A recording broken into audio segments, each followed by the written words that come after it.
কাহিনীটির শুরুতে আমাদেরকে একটি শহর দেখানো হয়, আর ওই শহরে একটি মেয়ে থাকে যার নাম লিসা। লিসা ইশারায় কথা বলে কারণ ও বোবা ছিল। ছোটবেলায় কেউ ওর সাথে নির্যাতন করেছিল। আসলে কেউ তার গলার একটি পার্টস নিয়ে নিয়েছিল। তার গলার চিহ্ন দেখে আমরা এটা জানতে পারি। এরপর থেকে সে আর কোনোদিনও কথা বলতে পারেনি, বোবা হয়ে গিয়েছে। লিসা এই পৃথিবীতে একা ছিল, তার কোনো পরিবার ছিল না।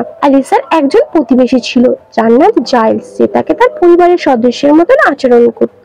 তিনি একজন চিত্রকর ছিলেন। লিসা একটি ল্যাবের ক্লিনার হিসেবে কাজ করত, আর সেই জায়গায় তার একজন বেস্ট ফ্রেন্ড ছিল। তারা দুজন খুব ভালো বন্ধু ছিল, আর তারা একে অপরের অনেক কেয়ার করত। সেখানে অন্য লোকেরা লিসাকে খুব একটা পছন্দ করতো না, আর তারা তাকে বোকা ভাবতো, নানাভাবে আঘাত করতো। এই জন্য লিসা কারোর সাথে বেশি কথা বলতো না। একদিন লিসা তার বন্ধু ল্যাবটি পরিষ্কার করছিল, তখন তাদের কাছে একজন অফিসার এসে বলে আজকে তাদের ল্যাবে একটি টিম আসবে, আর তারা তাদের সাথে একটি রহস্যময় জিনিস নিয়ে আসছে। আর এই জিনিসটা খুবই মূল্যবান, আজ পর্যন্ত কোনোদিনও এই ল্যাবে তাকে নিয়ে আসা হয়নি। কিছুক্ষণ পরেই ওই টিমটি সেখানে চলে আসে, আর তাদের সাথে বড় একটি ওয়াটার ট্যাঙ্ক ছিল, তার মধ্যে কিছু একটা তো ছিল।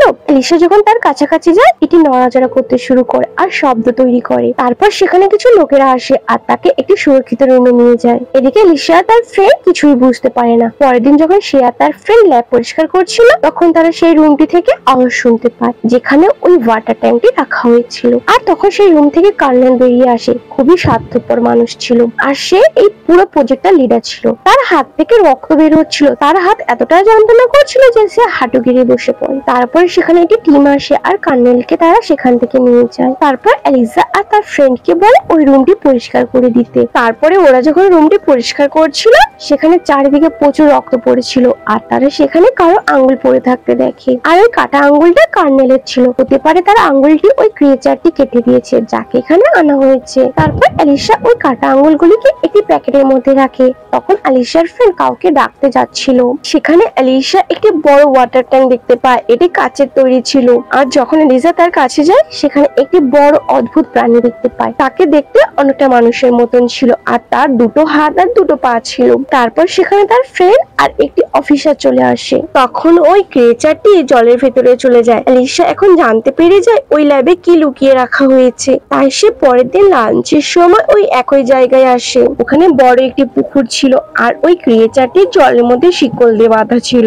লিসা ওই পুকুরটির পাড়ে বসে ডিমে একটি চামচ দিয়ে আঘাত করে সাউন্ড তৈরি করে, আর ওই আওয়াজটি শুনে ক্রিয়েচারটি বাইরে চলে আসে। তারপর লিসা ডিমটি নিয়ে ওই ক্রিয়েচারটিকে নিজের হাত থেকে দিতে চাইছিল, কিন্তু ওই ক্রিয়েচারটি লিসাকে ভয় পাচ্ছিল, তাই সে লিসার হাত থেকে ডিমটা নেয় না। লিসা ডিমটি পুকুরের পাড়ে রেখে দেয়, আর ওই ক্রিয়েচারটি ডিমটি নিয়ে জলের মধ্যে চলে যায়। তারপর লিসা সেখান থেকে চলে যায়। লিসা আর তার ফ্রেন্ডকে কার্নেল ডাকে। কার্নেল ওই লোকটি যার আঙ্গুল ওই ক্রিয়েচারটি কেটে দিয়েছিল। কার্নেল তাদেরকে বলে তোমাদের কাজ শুধু ওই রুমটিকে ক্লিন করা, আর তারপরে তোমরা ওখান থেকে চলে আসবে, কারণ ওখানে যে ক্রিয়েচারটি আছে সে খুবই খারাপ। আমরা ওকে কাদা থেকে তুলে এনেছি, আর ওকে আমরা আনার সময় পুরো রাস্তাতে ও আমাদের উপরে হামলা করেছে। কিন্তু লিসা তার কথা গায়ে মাখে না। পরের দিন সে আবারও দুপুর বেলায় সেখানে যায়, আর আজকে সে তার সাথে একটি মিউজিক সিস্টেম নিয়ে এসেছিল। সে মিউজিক শুরু করে আর পুকুরের পাড়ে একটি ডিম রেখে দেয়। তারপরে ও তার লাঞ্চটি বের করে খাবার খায়। ততক্ষণে ওই ক্রিয়েচারটি জল থেকে বাইরে বেরিয়ে আসে,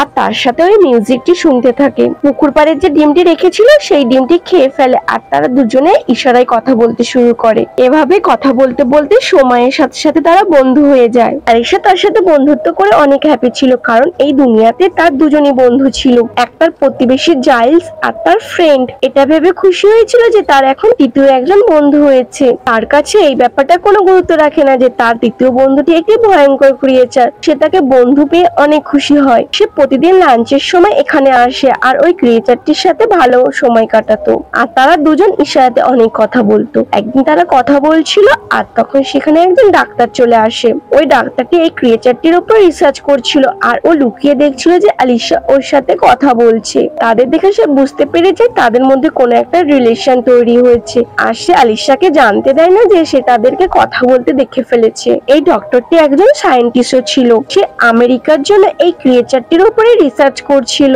অন্যদিকে সে আবার জার্মানির গুপ্তচরও ছিল, কারণ এই সময়ে দুটি দেশের মধ্যে লড়াই চলছিল। এই কারণে দুই দেশ একে অপরের রাজনৈতিক এবং বৈজ্ঞানিক কর্মকাণ্ডের উপরে নজর রাখছিল। তাই ওই ডাক্তারটি গোপনে জার্মানির কাছে ক্রিয়েচারটির সম্বন্ধে যাবতীয় তথ্য দিত।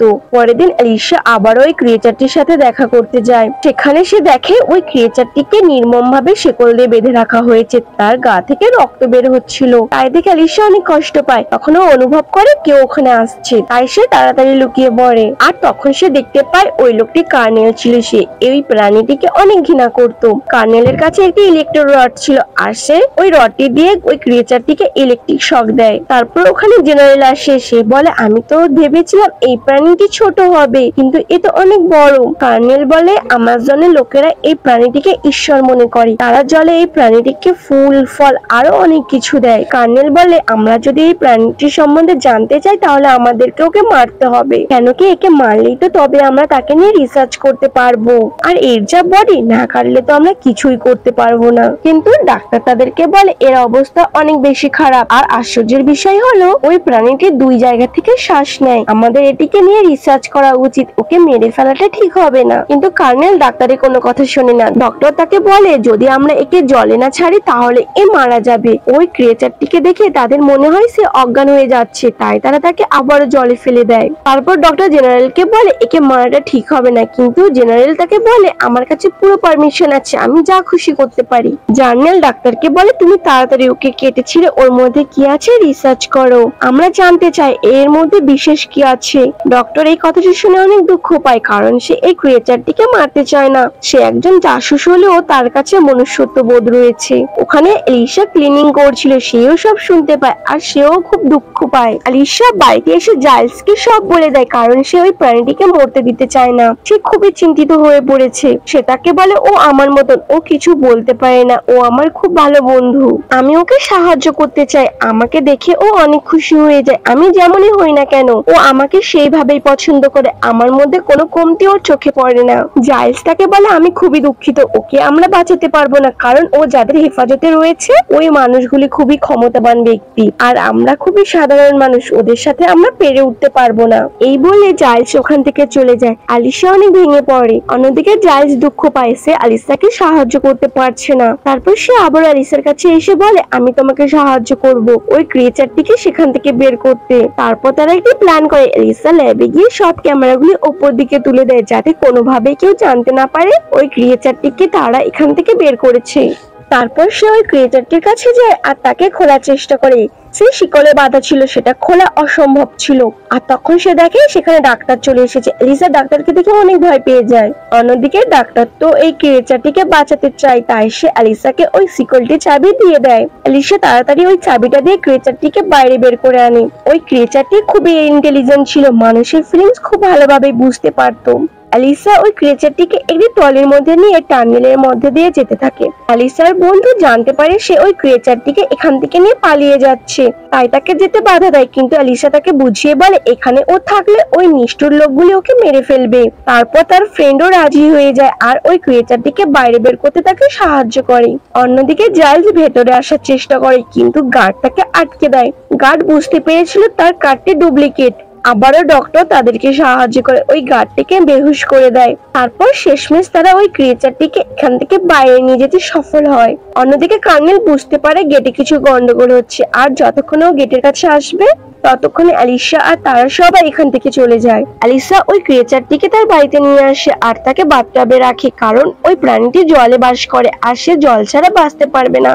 আলিসা তাকে বন্ধু হিসেবে পেয়ে অনেক খুশিতেই ছিল। আলিসা সিদ্ধান্ত নেয় 10 তারিখে ওই ক্রিয়েচারটিকে সমুদ্রে ছেড়ে দিয়ে আসবে, কারণ ওই দিন বৃষ্টি হওয়ার সম্ভাবনা রয়েছে।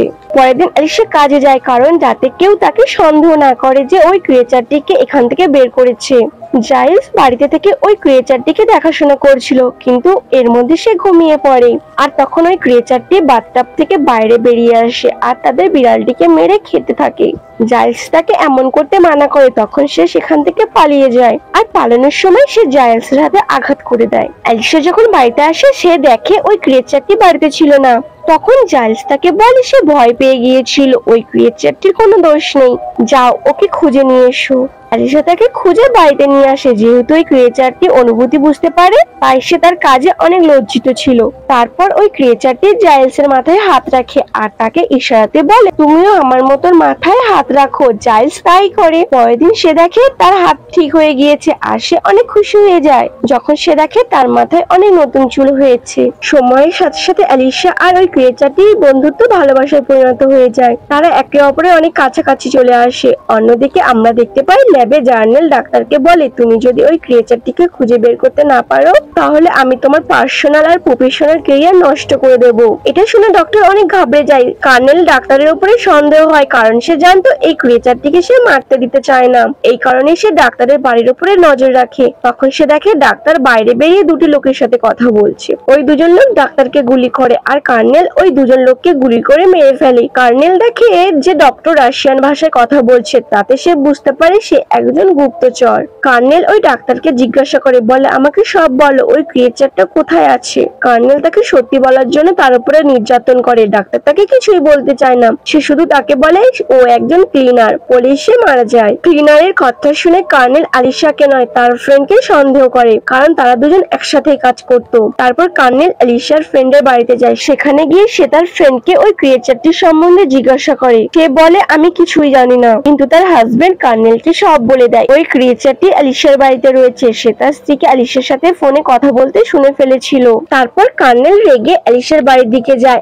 আর অন্যদিকে অ্যালিসার ফ্রেন্ড অ্যালিসাকে ফোন করে সব বলে দেয়। আজকেই সেই দিন 10 তারিখ ছিল আর বৃষ্টি পড়ছিল। আজকের দিনে সে ওই ক্রিয়েচারটিকে সমুদ্রে ছাড়বে বলে সিদ্ধান্ত নিয়েছিল। সে ওই ক্রিয়েচারটিকে নিয়ে তাড়াতাড়ি সেখান থেকে চলে যায়। অন্যদিকে কার্নেল যখন তার বাড়িতে যায় সেখানে সে কাউকেই দেখতে পায় না। সে ক্যালেন্ডারে একটি নোট দেখতে পায়, সেখানে 10 তারিখের নিচে লেখা ছিল আজকে সে ওই ক্রিয়েচারটিকে সমুদ্রে ছাড়তে যাবে। অন্যদিকে অ্যালিসা ওই ক্রিয়েচারটিকে নিয়ে তাদের গন্তব্যে পৌঁছে গিয়েছিল। তারপর অ্যালিসা তার সবচেয়ে কাছের প্রিয় বন্ধুটিকে বিদায় জানায়। তাদের আলাদা হয়ে যাওয়াতে দুজনে অনেক কষ্ট পাচ্ছিল, কেন কি ওরা জানতো এরপর আর কোনোদিনও তারা দেখা করতে পারবে না। ওকে জলে যেতেই হবে, যদি এই প্রাণীটা জলে না যায় তবে ইতিমধ্যে সে মারা যাবে। তাই ক্রিয়েচারটি জলের দিকে এগিয়ে যায়, কিন্তু তখন কার্নেল সেখানে চলে আসে। সে দুজনকে গুলি করে, দুজনেই সেখানে পড়ে যায়। কিন্তু সেই প্রাণীটি আবার গুলি ভরার আগেই উঠে দাঁড়ায় এবং তার কাছে গিয়ে কার্নেলকে মেরে ফেলে। তারপর ওই ক্রিয়েচারটি অ্যালিসাকে কোলে করে নিয়ে সমুদ্রের গভীরে চলে যায়। তারপর ক্রিয়েচারটি অ্যালিসার গলা দাগের উপরে হাত দিয়ে স্পর্শ করে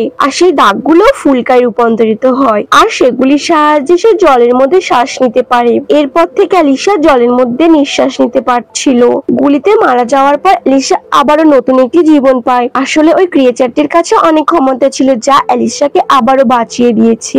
আর তারা একে অপরকে আলিঙ্গন করে এবং সেই প্রাণীটি অ্যালিসাকে জলের নিচে একটি নতুন জীবন দেয়। দুজনে একে অপরকে ভালোবেসে চিরকাল জলের গভীরে থাকে। জাইলসও তাদের দুজনকে একসাথে দেখে অনেক খুশি হয়ে যায়। এই দৃশ্যটি দেখিয়ে সিনেমাটি শেষ হয়। Thanks for watching.